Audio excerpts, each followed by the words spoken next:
Wine షాప్ల నుంచి trips వస్తుంటే నేను ఫారెన్ ట్రిప్స్ వెళ్ళిన, థాయిలాండ్ కూడా 2 times వెళ్ళిన అంతకుముందు. అట్లా శంకర్ ఏంది ట్రిప్ ఏంటంటే అన్న నేను వచ్చి కలుస్తా అన్నాడు. ఏందో చెప్పంటే ఇట్లా ఐటమ్స్ ఉంటాయని పేరు చెప్తే నేను కలవడానికి టైం ఇవ్వలేదు, బలవంతంగా ఫ్యామిలీతో వచ్చిండు, ఇంటి పక్కన ఉన్నా అన్న అన్నాడు. అంటే ఇంకా ఎట్లయినా చెప్పాలి కదా అని చెప్పేసి టైం ఇవ్వాలని చెప్పేసి ప్రోడక్ట్ చూసినాం, పర్లేదు శంకర్ తీసుకుంటా అని చెప్పినాం సార్. అట్లా तो ये पहले फाइनेंस का बिजनेस शुरू किए थे, फिर उसमें थोड़ा लॉस हुआ, तो फिर उसके बाद आगे वो कोल्ड ड्रिंक्स में गए, फिर उसमें कुछ वो हुआ तो फिर डीसीएम खरीदा, फिर उसमें थोड़ा नीचे ऊपर हुआ तो फिर वो जो बुलडोजर्स होते जो प्रोक्लेयर्स होते उसमें गए, फिर लास्ट में बेकरी लगाया, ईवी स्कूटर्स जो 2 व्हीलर्स होते वो फिर उसमें पैसा डाला. तो उनके जो फ्रेंड है तो उनका एक फोटो उन्होंने देखा था जब ये कर रहे थे, तो वो थाईलैंड के लिए क्वालिफाई हुए, कुछ उनका फोटो था. तो ये वाइन्स के बिजनेस से थाईलैंड जाके आए और उनके दोस्त वो भी थाईलैंड का फोटो लगाए. तो ये उनको कॉल किए कि आप भी थाईलैंड क्यों गए, मतलब कैसे गए. तो वो बोले कि मैं आपको बताऊंगा, कुछ प्रोडक्ट्स रहते. तो इस तरीके से उनका मिलना हुआ. ये कौन से साल की बात है? ये संवत्सరం అంటే ఏ సంవత్సరం లైక్ 22 కలిసిన वो మీరు శంకర్ సార్ ఎప్పుడు మీకు ప్లాన్ శంకర్ సార్ 22 నవంబర్ 9 రోజు ప్లాన్ చెప్పారు సార్. నేను ఒక 10 days పట్టించుకోలేదు. అక్కడ నల్గొండలో ఒకటి కంపెనీ ట్రైనింగ్ అయింది హోటల్ మనోరమలో. అక్కడ అన్నా ప్లీజ్ ఇది ఒక్క రోజు రా, ఇది ఒక్క రోజు అని రిక్వెస్ట్ చేసి అక్కడికి వెళ్ళాం. అక్కడ అందరు లీడర్స్ ఉన్నారు, పర్లేదు చేసుకుంటే బాగుంటుందేమో అనిపించింది. ఒక 10 days తర్వాత మళ్ళీ నవంబర్ 22, 23 టైంలో కర్మన్ గడ్ వచ్చినాం సార్. మన పురుషోత్తమ దాస్ సార్ని కల్పించి శంకర్ సార్ యొక్క చెక్ చూపించారు. 10,63,000 ఉంది ఆ రోజు. ఆ చెక్ చూసి కనెక్ట్ అయినా. శంకర్ సార్ 7,000 ఉండే, అప్పుడు నేను పట్టించుకోలేదు. మినిమం ఒక 10 members పైన వర్కర్స్ ఉండేది నా దగ్గర. నేనే 20,000, 30,000 ఒక్కొక్కరికి శాలరీలు ఇచ్చేది. ఆయన 7,000 చెక్ చూసి నేను కనెక్ట్ కాలే. ఇక్కడికి వచ్చినాక దాస్ సార్ చెక్ చూసి ఆ 10,63,000 చూసి నెలకు 10 లక్షలు వస్తాయో మన బిజినెస్ లో కానీ పర్మనెంట్ గా రావు, ఎప్పుడు వచ్చేది ఎప్పుడు పోయేది తెలియదు. మనం అనుకున్నది చిన్న బిజినెస్ కాదు, ఫ్యూచర్ ఉంటుందని ఆ రోజు అర్థమైంది సార్. అదే నెలలో 7 రోజులలో సిల్వర్ డైరెక్టర్ కంప్లీట్ చేసుకున్న ఫస్ట్ మంత్. ये बता रहे हैं कि उनके दोस्त जब इनको अप्रोच किए वो नवंबर 2022 था और ये उनकी बात पे ज्यादा ध्यान नहीं दिए. तो बड़ी पिक्चर नहीं दिखाई देती है, इसलिए सीईओ मीटिंग में बुलाना बहुत जरूरी है. सीईओ मीटिंग के बाद हमें idea to income programme, entrepreneurship development programme, EDS उसमें बुलाना जरूरी है. उसके बाद हमें फैमिली रियूनियन में बुलाना जरूरी है, क्योंकि बड़ी पिक्चर ऐसे बड़े फंक्शन में मिलती है. मेरा सवाल आपसे ही है, आप तेलुगु में ट्रांसलेट कर दो इसको, मैंने जो बोला उसको ट्रांसलेट. సో మనము అందుకనే మీటింగ్స్ మెగా సిఓలలో ఇన్వైట్ చేయాలి, ఈడిఎస్ లో ఇన్వైట్ చేయాలి. అందుకనే మనం ఐడియా టు ఇన్కమ్ లో ఇన్వైట్ చేసినప్పుడు ఇట్లా లీడర్స్ ని కలిసినప్పుడు సో వాళ్ళకి నమ్మకం వచ్చినప్పుడు వాళ్ళు బిజినెస్ ని స్టార్ట్ చేయడానికి ఛాన్స్ ఉంటుంది. आपके पास पैसे की कमी नहीं थी, మీ దగ్గర పైసలకి ఏం తక్కువ లేదు. आप बड़े बड़े ఆ టైంలో ఆల్రెడీ ఇబ్బందులు స్టార్ట్ అయినాయి సార్. ఇబ్బందులు స్టార్ట్ అయినాయి. కరోనా టైంలో మా మేడం మిషన్ కుట్టుకుంటా అని చెప్పేసి స్కీమ్ ఉండే కదా సార్ గవర్నమెంట్ నుంచి. మిషన్ నేర్చుకుంటానే ఒక 1 month వెళ్ళింది, బ్యూటీ పార్లర్ నేర్చుకుంటాను 1 month వెళ్ళింది. అట్లా ఏదో ఒకటి చేసుకునే ఆలోచనలో ఉన్న మొత్తానికైతే ఇబ్బందులు స్టార్ట్ అయినాయి. అట్లా बेसिकली कोरोना टाइम में इनका सिचुएशन खराब शुरू हो गया था. వైన్ షాప్ లో మీకు చాలా లాస్ అయిందా? వైన్ షాప్ లేదంటే సార్ లక్కీ లాటరీ కాబట్టి సింపుల్ గా ఏంటంటే పే కార్డ్ టైప్ ఉంటుంది. ఆ టెండర్లు వేసేటప్పుడు ఎక్కడ పడితే అక్కడ ఇంకొకటి మినిమం 2 lakhs, మన అయితే 3 lakhs కట్టాలి ఈ టెండర్ ఉండే. అట్లా మినిమం ఒక 10 members ఉండి ఒక్కొక్కరు ఒక 10, 12, 15 టెండర్లు వేసేది. సింగిల్ డే 20 lakhs, 25 lakhs పోయిన రోజులు కూడా ఉన్నాయి. वो क्या है कि टेंडर होता है और टेंडर की फीस ही होती है 2 लाख. उसमें कैसे कर पाऊंगा? మీరు చాలా పెద్ద బిజినెస్ లో మీకు పరిచయం ఉన్నాయి కదా, అన్ని పరిచయం ఉన్నాయి, కానీ మీకు బిజినెస్ ఈ బిజినెస్ చేయాలని ఇంట్రెస్ట్ ఎందుకు వచ్చింది? అరే అంటే ఎందుకంటే జనాలకు చెప్పాలి, మాట్లాడాలి, ఫోన్ చేయాలి, కలవాలి, ప్లాన్ చెప్పాలి, డెమో చెప్పాలి, ఇవన్నీ చిన్న పనులు అనిపించలేదా మీకు? ఆ రోజు దాస్ సార్ కలిసినప్పుడు సార్ ఒకటే మాట అన్నారు, సార్ మీరు పని చేస్తే వస్తాయో పైసలు, ఈ రోజు నేను పని చేయకున్నా కూడా పైసలు వస్తాయని చెప్పారు. ఆ ఒక్క మాటకు నేను కరెక్ట్. मिले थे दासी जी से नहीं बताया है. दासू साहब ने तो सरकार की गिरना गुరించి చెప్పలేదు. दासू जी ने ये नहीं बोला था घुटने ठीक करता हूं मैं. दासू साहब ने మోకాలు నొప్పులు తక్కువైతే అని చెప్పలేదు. दासू जी ने ये नहीं बताया था वजन कम करता हूं मैं. దాసు సార్ ఇది వెయిట్ తక్కువ కావచ్చు అని చెప్పలేదు. दासू जी ने शैम्पू नहीं बताया था, దాసు సార్ షాంపూ గురించి చెప్పలేదు. दासू जी ने दिल से दिल की बात कही थी. దాసు సార్ మనసు నుంచి మనసులో మాట చెప్పాడు. दासू जी ने इनको वहां पर हिट किया जहां पर दर्द होता है.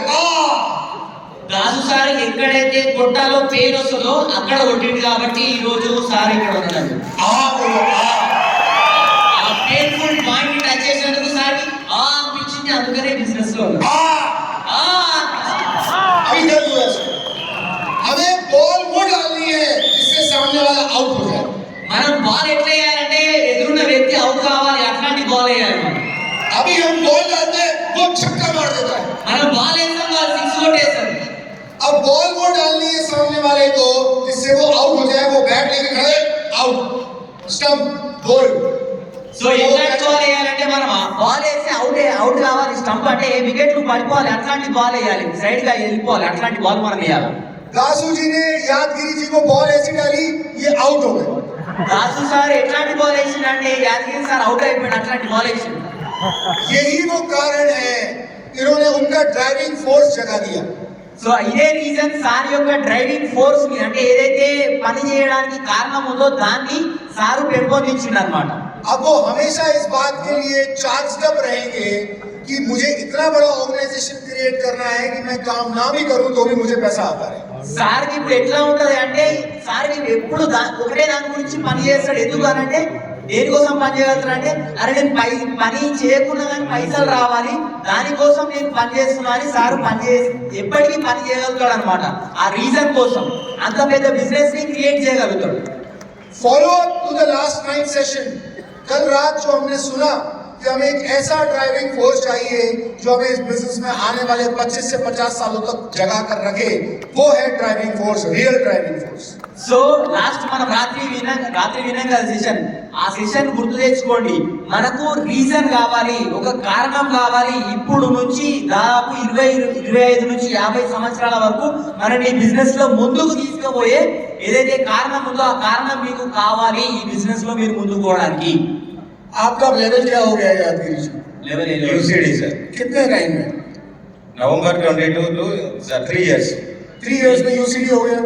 ఎన్ని రోజుల్లో మీరు యూసీడీ అయ్యారు? 13 months సార్. 14 నెలలు, 13 నెలలకు రౌండ్ అయినా 14 నెలల UCD. 14 months. 14 months UCD. 13 months में ग्राउंड और 14 months में यूसीडी. वाह. और चेक कितना हो गया है? हाईएस्ट चेक 1,62,000 ఉంది. 1,62,000. 1,62,000.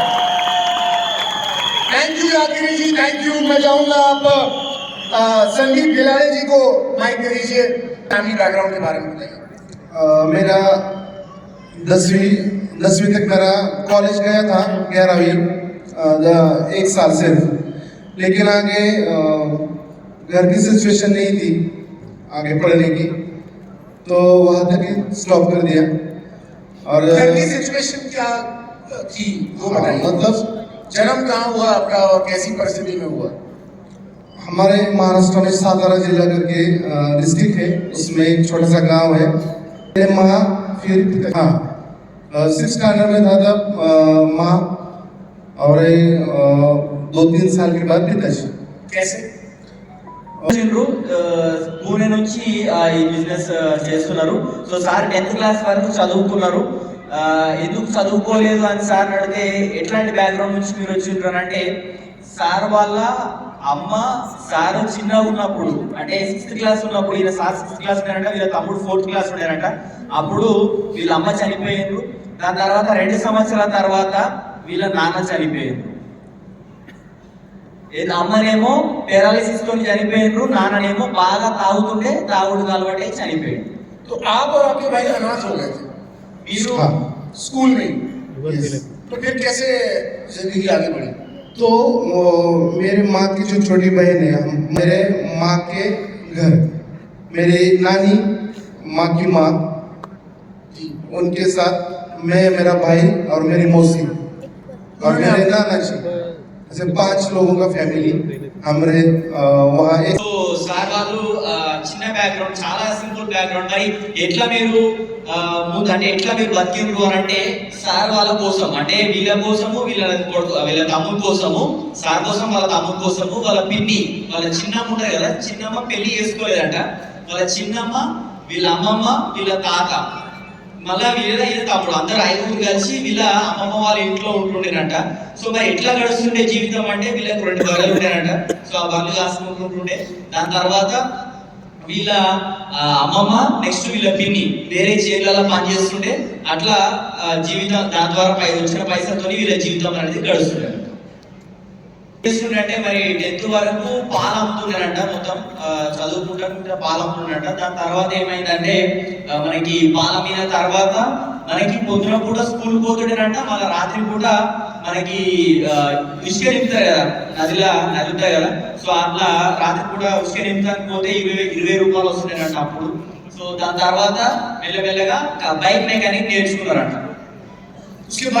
ఏం జరిగిందంటే సారు మెకానిక్ అట్లా మెల్లమెల్లగా మెకానిక్ అంటే ఇక 10 తర్వాత బంద్ చేసిండు. 10 తర్వాత చదవడం బంద్ చేసి ఏం చేసిండ్రంటే మనకి 11 గంటల దాకా పాలు అమ్ముతుండే. పాలు అమ్మిన తర్వాత మళ్ళీ వేరే కొంచెం పెద్ద మెకానిక్ షాప్ పోయి ఆ పెద్ద మెకానిక్ షాప్ లో పనిచేస్తుండేనంట.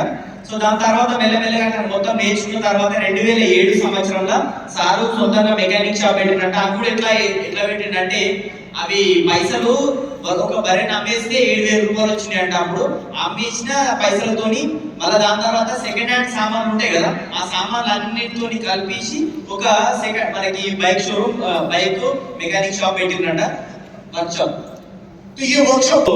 సారు ఇంతకుముందు మెకానిక్ షాప్ లో పనిచేస్తుండే. దీనికన్నా ముందు ఒక స్టోరీ ఏంటంటే సార్ వాళ్ళ తమ్మునికి ఆర్మీలో జాయిన్ కావడం చాలా ఇష్టం అంట. సో అట్లనే ట్రైనింగ్ బాగా మంచిగా చేసుకొని సో ఆయన ఆర్మీలో జాయిన్ అయ్యిందంట. కానీ జాయిన్ అయిన తర్వాత అకాడమీలో చేయడానికి ఆయనకి పైసలు లేకుండే. అప్పట్లో 80,000 రూపాయలు కావాలన్నారంట. సో అప్పుడప్పుడే ఇలా ఉన్న బరే నమ్మేసి అది షాప్ పెట్టిండు. దాని తర్వాత ఇలా పైసలు పంపించాలని చాలా మంది ఇంకా మంచి ఫ్రెండ్స్ ఉన్నారు కాబట్టి ఇంకా వాళ్ళని రిక్వెస్ట్ చేస్తే వాళ్ళు పైసలు అరేంజ్ చేసిరట. సో అట్లా చేసిన తర్వాత ఈయన పైసలు ఇవ్వాలని అనిపించింది. ఖర్చులకు కానీ 1 రూపాయి కూడా లేవంట. కానీ అటు అరేంజ్ చేసి ఒక 1000-1200 వేసేసి వాళ్ళ తమ్ముని పంపించినట్ట. దాని తర్వాత వీళ్ళ తాత కూడా చనిపోయాడు. అప్పుడు ఆ బర్రెలను చూసుకోవడానికి ఎవరైనా ఆ బర్రెలను కూడా అమ్మేసిన తర్వాత మళ్ళీ ఇట్లనే ఇంకా మెల్లమెల్ల ఒక 2-3 సంవత్సరాలు ఇట్లనే గడిచిందంట. జీవితం ఎంత కఠినంగా ఉంటారంటే 3 రోజులు అన్నం తినకుండా వండుకుంటుండేనట. పైసలు లేకుంటేనట, అన్నం లేకుంటుండేనట. పార్లేజీ బిస్కెట్ నీళ్ళలో ముంచుకొని తిని గడిపిన రోజులు ఉన్నాయంట. వడపావు తిని గడిపిన రోజులు ఉన్నాయంట. అట్లాంటి సిచ్యువేషన్ నుంచి ఒక 3 సంవత్సరాల తర్వాత ఏమైందంటే కొంచెం వీళ్ళ తమ్ముడు కూడా కొన్ని పైసలు పంపించడం, వీళ్ళ షాప్ కూడా కొంచెం మంచిగా నడవడం వల్ల కొంచెం బిజినెస్ ముందుకు అయ్యి కొంచెం అక్కడే మంచిగా సెటిల్ అయ్యాడట. సెటిల్ అయిన తర్వాత వెస్టీజ్ బిజినెస్ 2021 వీళ్ళ అప్లై ద్వారా రావడం జరిగింది సార్. నితిన్ జీ చెప్పిందంటే వెస్టీజ్ గురించి ఏం తెలిసిందంటే 1 సంవత్సరం నుంచి నితిన్ సార్ వెనకాల పడుతున్నారంట. కానీ సార్ పట్టించుకోలేదంట. ఎందుకంటే ఆల్రెడీ మంచిగా పైసలు వస్తున్నాయి. 300 నుంచి 1000 రూపాయల దాకా దాని పైసలు వస్తున్నాయి. దాని తర్వాత వీళ్ళిద్దరు క్రికెట్ ఆడేవాళ్ళంట. ఈయన స్ట్రైకింగ్ అంటే బ్యాట్స్మెన్ చేస్తుంటే ఆయన బైరర్ లెక్క పనిచేస్తుంటే అట్లా చేయడం వల్ల మంచిగా ఫుల్ రోజు కాకపోతే బిజినెస్ స్టార్ట్ చేయాలంట. ఒకరోజు ఏమైంది, బైక్ మెకానిక్ అంటే మనకి రిపేర్ చేస్తుంటే హారన్ కొడుతున్నారట.